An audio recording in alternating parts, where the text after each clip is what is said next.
Buzz Entertainment Television. Turn on the heat. வியாசாச்சாரியராலே எழுதப்பட்டும் சுகாச்சாரியராலே உபதேசிக்கப்பட்டும் Parikshit என்னும் மகாராஜனாலே கேட்கப்பட்டதுமான Repco home finance வழங்கும் ஸ்ரீமத் பாகவதம். சகரனுக்கு 2 மனைவிகள், ஒருத்திக்கு 60,000 பிள்ளைகள், மற்றொருத்திக்கு ஒரே ஒரு பிள்ளை. இந்த பக்கம் 60,000, இந்த பக்கம் ஒரு பிள்ளை. ஒரு பிள்ளைக்கு அசமஞ்சஸ்ன்னு பேர். சுமதியினுடைய பிள்ளை 60,000 பேர், கேசினியினுடைய பிள்ளை அசமஞ்சஸ். 2 பேரும் நன்னாத்தான் வளர்ந்துன்னு வந்தா. அஸ்வமேத யாகம் பண்ணணும்னு அவனுக்கு ஆசை, சகரனுக்கு ஆசை. குதிரையை ஓட்டி விட்டுட்டான். ஆங்காங்கு போயிட்டு இருந்த குதிரை யாரும் எதிர்க்கலை. ஆனால் திடீர்னு குதிரையை காணும்.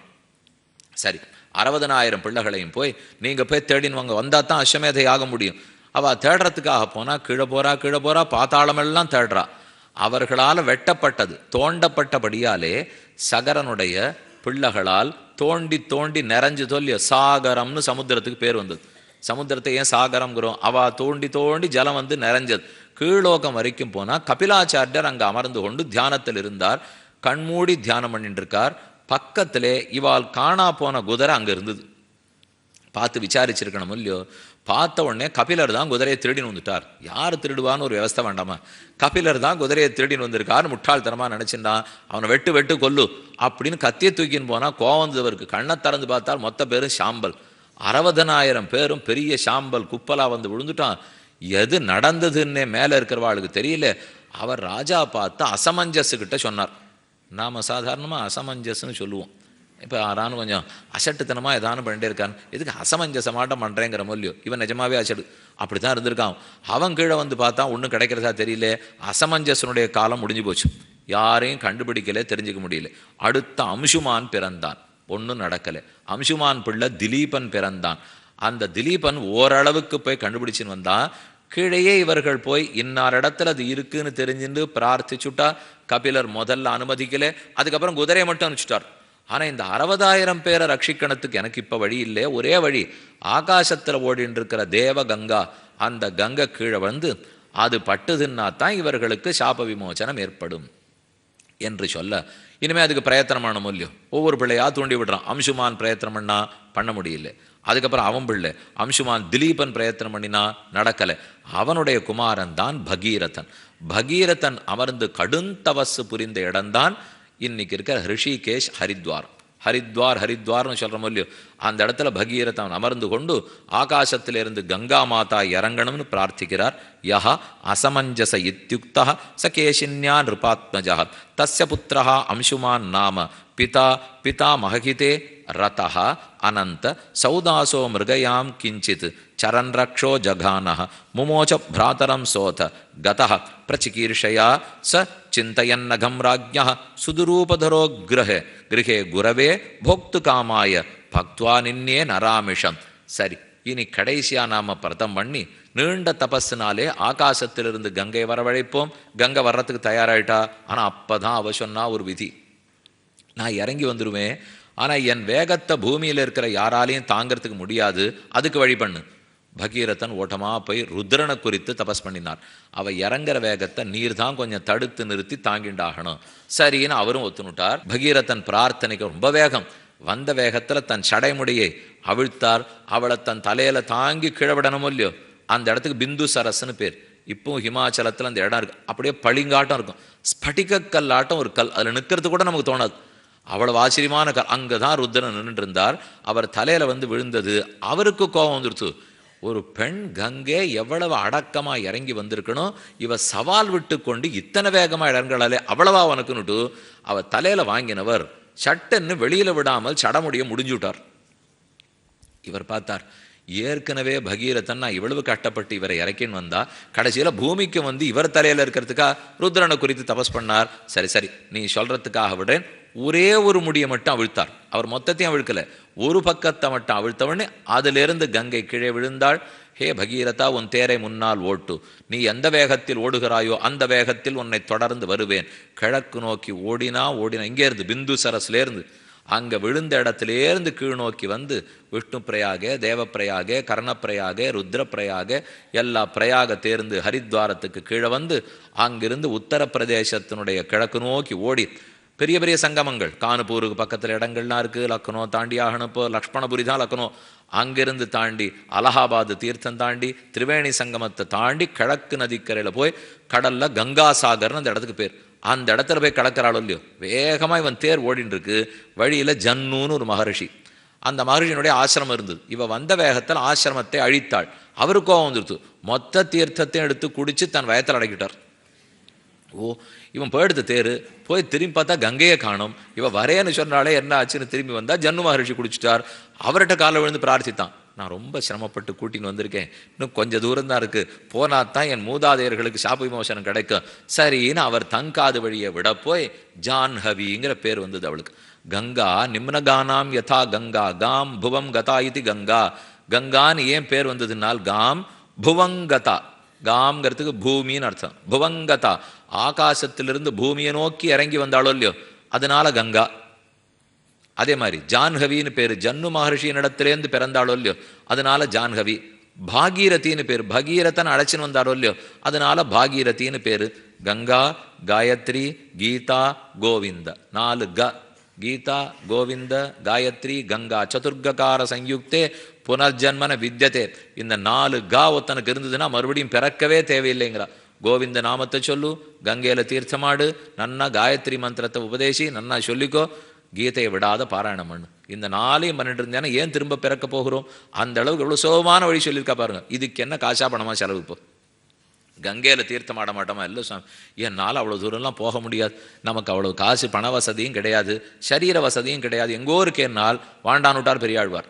நான் சொன்ன இந்த 10 பாசுரத்தை பாடுப்போ 10 பாட்டு தான் அவர். ராவணன் முடிந்தான், அதுபோல் அவனுக்கு கூட பிறந்தவ சூர்பனகை முடிந்து போயிட்டார்ப்போ.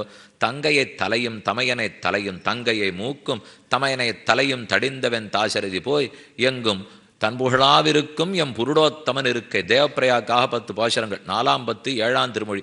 பெரியாழ்வார் திருமொழியிலே 4ஆம் பத்தில் 7ஆம் திருமொழியில் பாடியிருக்கார். சலம்பொதி கங்கை, கங்கை சலசலத்து கீழே வந்து சொல்லியோ, பொங்கொலி கங்க கரமரி கண்ட துறபுருடோத்தமன் அடிமேல் வெங்கலிய வெண்புருடோத்தமன்.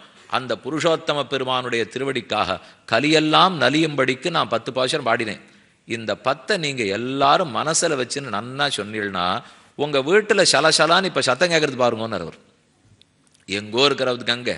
ஆனால் அதை பற்றி நம்ம சொன்னோம்னாலே கங்கையின் கரையிலே அங்கேயே இருந்து இப்போ கங்கையில் குளித்த பாக்கியத்தை நாம் பெற்றுவிடலாம். எல்லாத்துக்கும் வழி வச்சிருக்கா. கங்கையில் குளிச்சா பாவம் போக முடியாது என்னால். சரி, வீட்டிலேயே குளி, ஆனால் இந்த 10 பாசுரத்தை சொல்லு. எப்படியாவது அவனுக்கு இந்த சம்பந்தம் கிடைக்குமான்னு தானே பார்த்திருக்கிறார்கள்.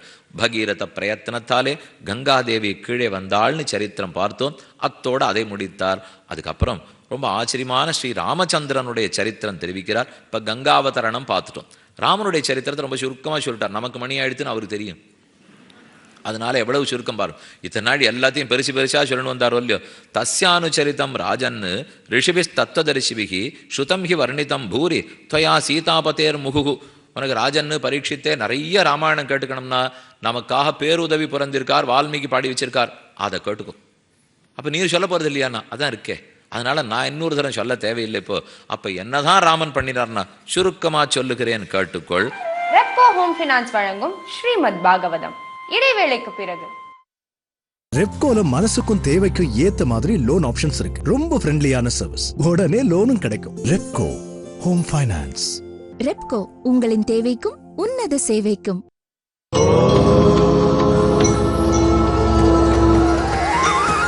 நல்ல நேரம் .net உங்களின் கேள்விகளுக்கு ஜோதிடரின் பதில்கள் உடனே பதிவு செய்யவும். நல்ல நேரம் .net இணையதளத்தில்.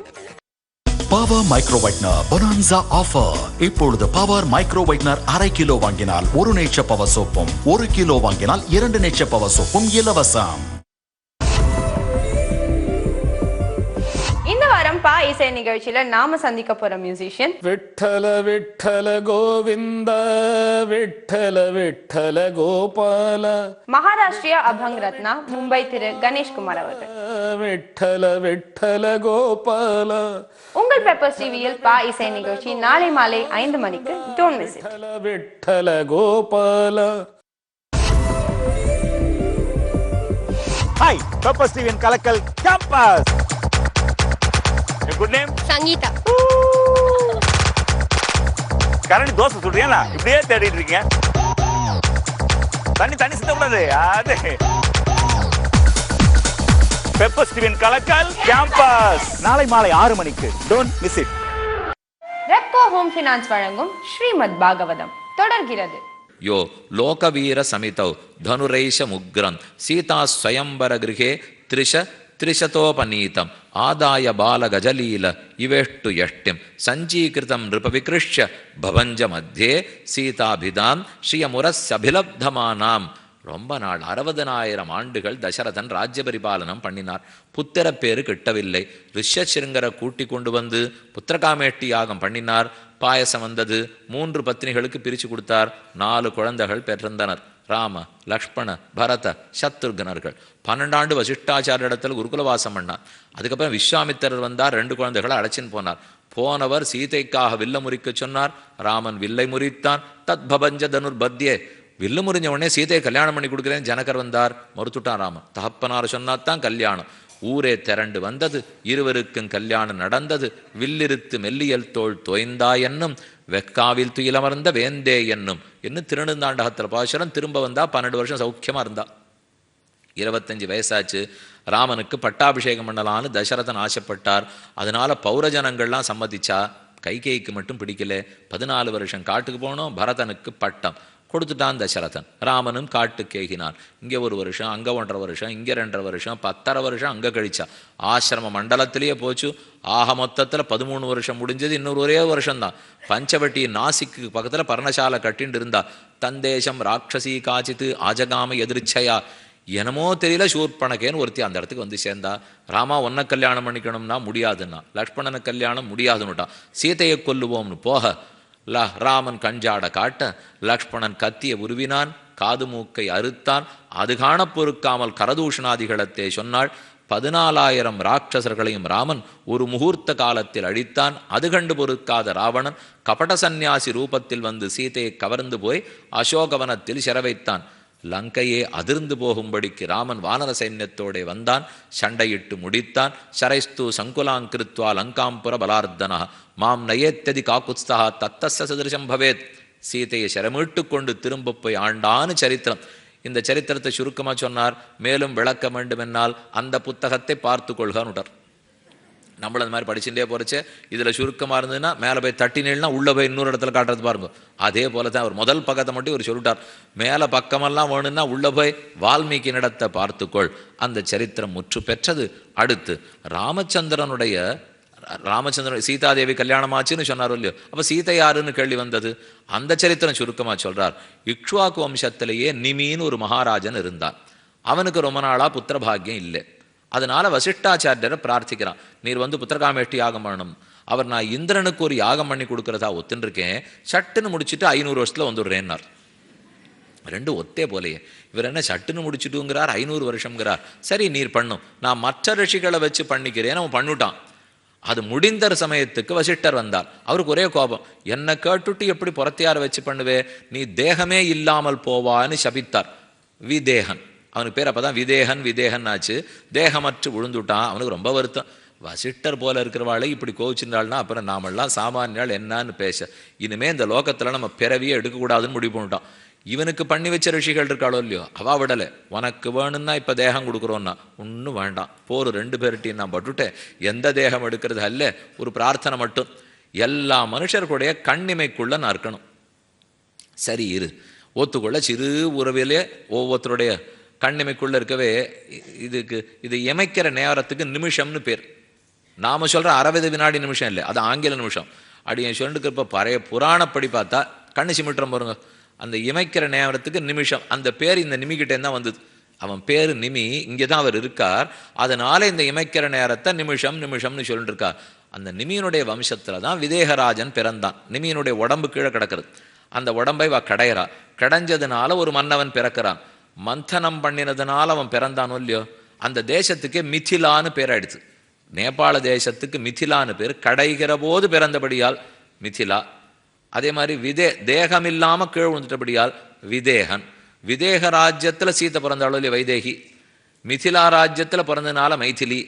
ஜானகி அவன் பிறந்தபடியால ஜனகன்னு அவனுக்கு பேர் வந்தது. ஜன ஜ பிறக்கிறது, ஜனக ஜானகி, ஜனகனுக்கு பிறந்ததுனால ஜானகின்னு பேரு. இது 3 அவளுக்கு இருக்கிற பட்ட பெயர்கள். ஆனா சீதைக்கு இயற்பெயர் சீதா லாங்கல பத்ததின்னு சொல்லுவா. இந்த 3 ஜானகி சொன்னேன், மைதிலி சொன்னேன், வைதேகி சொன்னேன், சீதான்னு என் பேர். இப்ப பார்ப்போம். ஜனகன் ஜனகன்னு மட்டும் அவ தாப்பனாருக்கு பேர் இல்லை, 6 ராஜாக்களுக்கு ஜனகன்னு பேர். இப்ப நம்ம மூத்தவர் நிமி பார்த்தோமே, நிமியினுடைய மகனுக்கே ஜனகன்னு தான் பேர். அவனிடத்திலேருந்து 6 தலைமுறைகள் ஜனகன் ஜனகன் ஜனகன். உண்மையா சொல்லணும்னா சீரத்வஜன்னு பேர். சீதையினுடைய தந்தையாருக்கு அரசன் சீரத்வஜ ஜனகன்னு அவனுக்கு பேர் சொல்வார்கள். அவரிடத்துல தான் சீதை பிறந்த. அவனுக்கு ரொம்ப நாளா புத்திர பாக்கியம் இல்லை. அதனாலே புத்திரகாமேட்டி யாகம் பண்ணணும்னு கலப்பையை வைத்து நிலத்தை உழுதான். உழப்போற சமயம் இப்போ நங்குன்னு தட்டி ஒரு இடத்துல கலப்பை நின்னுது. அங்கிருந்து தான் சீதாதேவி தோன்றினாள். கலப்பையினருடைய நுனி ஓடின கோட்டுக்கு சீதான்னு பேர். அதனால தான் சீதாலாங்கல பத்ததி, அதிலேருந்து உருவானபடியால பிராட்டிக்கு சீதான்னு பேர் வந்தது. கந்தவஸ்துஷு தத் தேகம் நிதாய முனிசத்தமாக ததேத்யுக்தே நிமிப்ராக மாபூன்மே தேகபந்தனம் உன்மேஷ நிமீஷாபியாம். கண்ணிமைக்கிறது. உண்மேஷன நிமேஷாபியாம் லக்ஷிதா அத்தியாத்ம சம்ஸ்திதா. அவனிடத்திலே சீதை பிறந்தாள், ராமனை கல்யாணம் பண்ணி கொண்டாள். இதெல்லாம் சூரியவம்ச சரித்திரம் சொல்லிட்டார். அதுக்கப்புறம் இப்ப சந்திரவம்ச சரித்திரம் சொன்னா தான் கிருஷ்ணாவதாரம் வரும். ராமன் பிறந்தது சூரிய வம்சத்திலே, சந்திர வம்சத்துல தான் மூத்தவரா பரசுராமரே உதித்திருக்கிறார். அவர் சரித்திரம் சொல்லி அதுக்கப்புறம் நகுஷன் மன்னவன், யயாதி மன்னன், யது மன்னவன், அவனுக்கு புரு கடைசியாக பிறந்தான். யதுவனுடைய குலத்திலே தான் கண்ணன் பிறந்தான்னு சரித்திரம் சொல்ல வரார். இப்ப சந்திரவம்சம் பார்ப்போம். அதாத்தா ஸ்ரூயதாம் ராஜன் வம்ச சோமஸ்ய பாவனா யஸ்மின் யஸ்மின் நைலாதயோ பூபாக கீர்த்தியந்தே புண்ணியகீர்த்தையா. இப்படி ஒவ்வொரு அரசனாக சந்திரவம்சத்தில் பிறந்தனர். அதுல சரித்திரம். அங்கே சந்திரனிடத்தில் புரூரவஸ், அவனுடைய வம்சத்துல புரூரவஸ் பிறந்தான். அங்க குஷாம்பன் தோன்றினான். குஷாம்பனுக்கு காதி தோன்றினான்.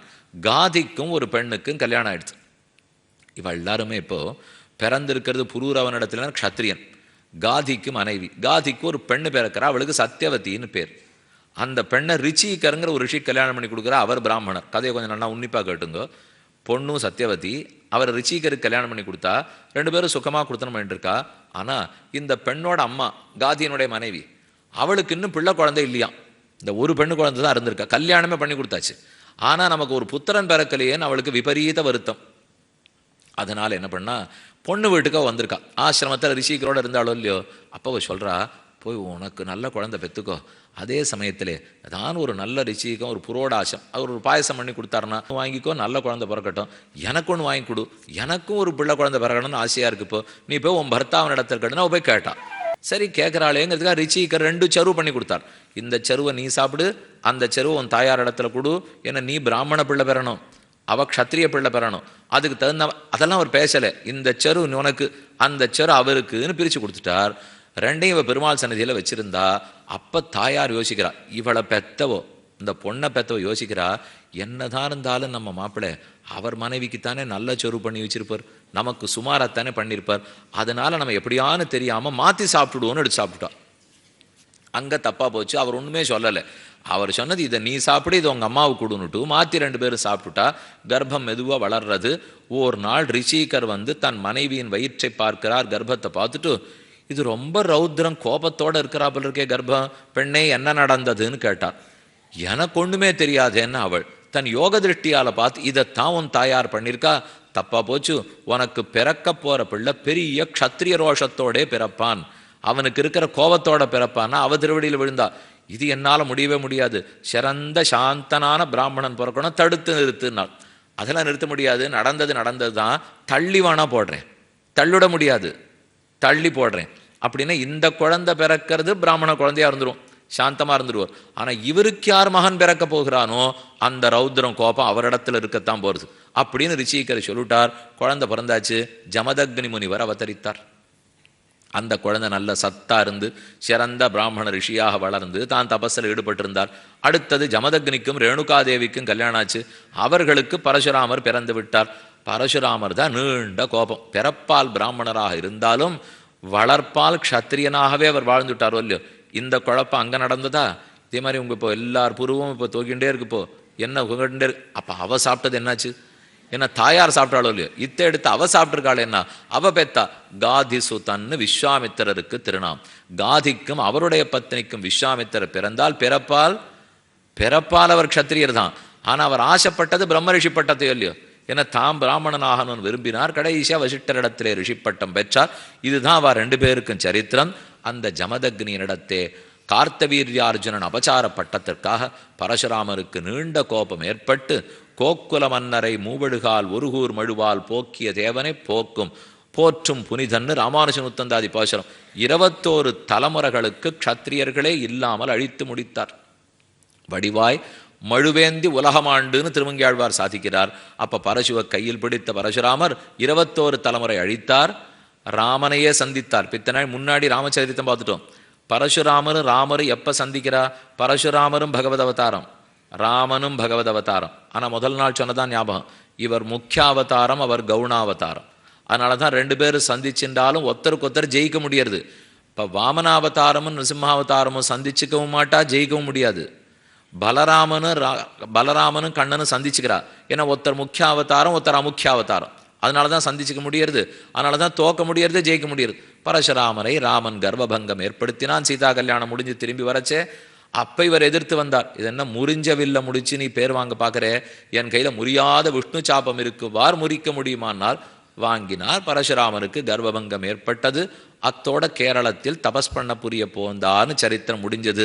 இனிமேல் அதே சந்திரனுடைய வம்சத்தில் பிறந்தவாளை பற்றி சொல்றார். யயாதியினுடைய சரித்திரம். நகுஷன் பிறந்தார்.